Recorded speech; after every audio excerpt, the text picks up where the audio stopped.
13 min hektara yaxın əraziyə malik Göygöl Milli Parkı. Parkın əsrarəngiz gözəlliyindən zövq almaq istəyənlərin sayı bayram tətili günlərində xeyli artıb. Turistlərin marağı yaradılan şərait barədə bizimlə birbaşa bağlantıda olan əməkdaşımız Xaliq Qurbanlı məlumat verəcək. Salam Xaliq, eşidirik sizi.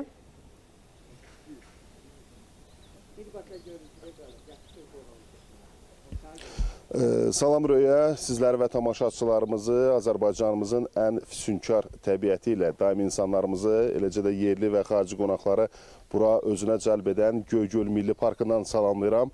Bəli, hər fəsildə öz gözəlliyi ilə insanın gözünü oxşayan Göygöl Milli Parkı yaz fəslində də, yaz günlərinin tətillərində həm yerli, həm də xarici qonaqlarının istifadəsindədir və operatorumuzdan xahiş edək. Məhz əraziyə səhər saatlarına olmasına baxmayaraq insanlarımız bu əraziyə təşrif buyuraraq Göygöl Milli Parkının flora və faunası ilə yaxından tanış olmaq imkanı əldə edə bilirlər. Hazırda Göygöl Milli Parkının artıq yaz tətilinin son günlərini yaşayırıq. Bu parkda hansı xidmətlər belə deyək, həm yerli, həm də xarici turistlərimizə təqdim olunub. Bununla bağlı bizə canlı bağlantıda parkın direktor müavini Fuad Quliyev məlumat verəcək. Fuad müəllim, xoş gördük sizi. Xoş gördük Xaliq müəllim.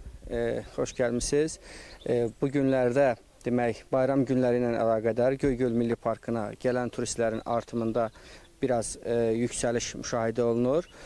Ümumilikdə götürsək, Göygöl Milli Parkına ilin bütün fəsillərinə gəliş çox yüksək səviyyədədir və bu yazın gəlişi ilə əlaqədar güllərin çiçəklənməsi və quşların cəhcəh vurmasını gəlib burada insanlar müşahidə edə bilərlər.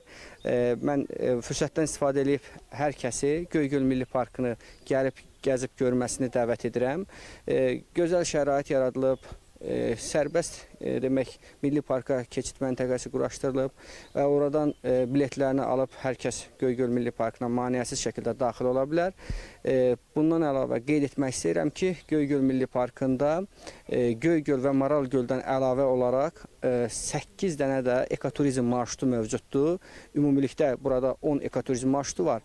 Bu 8 ekoturizm marşrutunu demək marşrutu Milli Park ərazisində olan digər ərazilərə, digər göllərə, Kəpəz dağına səyahət etməkdən ötürü nəzərdə tutulub və bu da təbii ki, bələdçilərin müşayiəti altında bu demək ekoturlar baş tutur. Ümumilikdə Göygöl Milli Parkında hal-hazırda hər şey gözəldir, hər şey əladır və bir daha insanları bax bu gözəl yerləri gəlib görməyini dəvət edirəm. Çox sağ olun, təşəkkür edirəm, uğurlar arzulayıram. Qeyd edim ki, Göygöl Milli Parkında rəsmi statistikaya görə il ərzində təxminən 300 minə yaxın həm yerli, həm də xarici qonaqları məhz bu təbiət mənzərəsinə gəlməsi, müşahidə etməsi, eləcə də bu füsunkar təbiət mənzərəsindən zövq alması ilə bağlı rəsmi statistikalar var və hazırda da Milli Parkda artıq yaz mövsümü hökm sürür və ana təbiət artıq oyanır və bura dalğa ərazi olmasına baxmayaraq artıq burada ağacların, eləcə də flora və faunanın oyanması müşahidə olunur. Göygöl Milli Parkı ümumilikdə məlumat verim ki, 1925-ci ildə Cənubi Qafqazda yaradılan ilk qoruq statusuna malik olan təbiət abidəsidir və 2008-ci ildə ölkə prezidentinin sərəncamına uyğun olaraq məhz bu ərazi Milli Park statusu olaraq öz fəaliyyətini davam etdirməkdədir. Röya, hələ ki bizdən bu qədər. Buyurun, söz yenidən sizdədir. Təşəkkür edirik ətraflı məlumata görə. Xatırladım ki, bizimlə Göygöldən birbaşa bağlantıda olan əməkdaşımız Xaliq Qurbanlı idi.